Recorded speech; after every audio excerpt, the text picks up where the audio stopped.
I don't know if you can ever stop a negative thought, but teaching yourself to catch it and reverse it quickly, that's the skill set that like really needs to be developed. Yeah, I definitely think, and it actually is a lot harder for adult clients to change this mindset. Kids, you can teach that skill pretty quickly. Hey, we're going to look for the good. Why don't you come back to me next week with something good that you found, right? And for kids, sometimes I'll be like, take a picture of cool things or good things that happened in the day so that you can remember it. Cause like you get back to the next session, they're like, Miss, I don't even remember what we talked about, right? Mhm. And I'll have to do a recap. But with adults will remember everything we talked about, but they'll be like, oh, I didn't really do that homework, or I didn't really. I tried to do that thing this week, but I found it difficult. And I was like, okay, good. We're still on the right track then, right? You tried it. It was difficult. It's not the same as we didn't try it because we thought it was difficult. Mhm. It's different. And so, yeah. And being able to talk through, okay, when I have a thought, I'm going to notice it and I'm going to question, where did that thought come from? Right? Where's the proof? If my thought process is no one likes me, which like at one point or another, we have all felt. And if you haven't, then I don't Then you're believe you. lying. You're lying. But like at some point or another, we're like, nobody likes me, or I'm not good at this, or whatnot. Mhm. And then my next question, and this is like, well, I'll always tell clients, they're like, because I swear it's like I'm a broken record. Where's the proof? And I'm like, yeah, no, but actually, where's the proof though? No one likes you. What proves that? And Yeah. sometimes there is proof though, right? Like if a client's like, well, that person doesn't like me. And I'm like, well, where's the proof? And they tell me something that's like very evident, or the person has said, I don't So like yeah. you. Okay.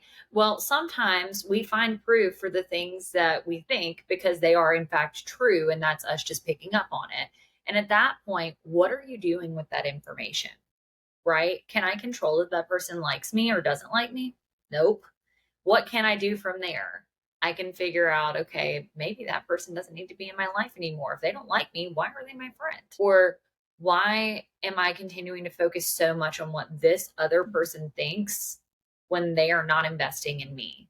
We have to invest in us before we can invest in anybody else. So really, I teach a lot of exploration and questioning. Mhm. And that's kind of the same situation that I used to do as a teacher. And my theme, like for multiple years, was we are all scientists. So we're always like questioning, exploring, understanding the world around us. And I do the same thing as a therapist. All right, you came in this week and these are the things that came up for you. Why was that more front of mind this week? Why was that something you heard about this week? Where did it come from? What can you learn from it? Where do we go from here? Where does that feel? Where do you feel it? Where are you carrying it when it comes to like emotions and trauma? And did you actually feel it or did you just talk about it?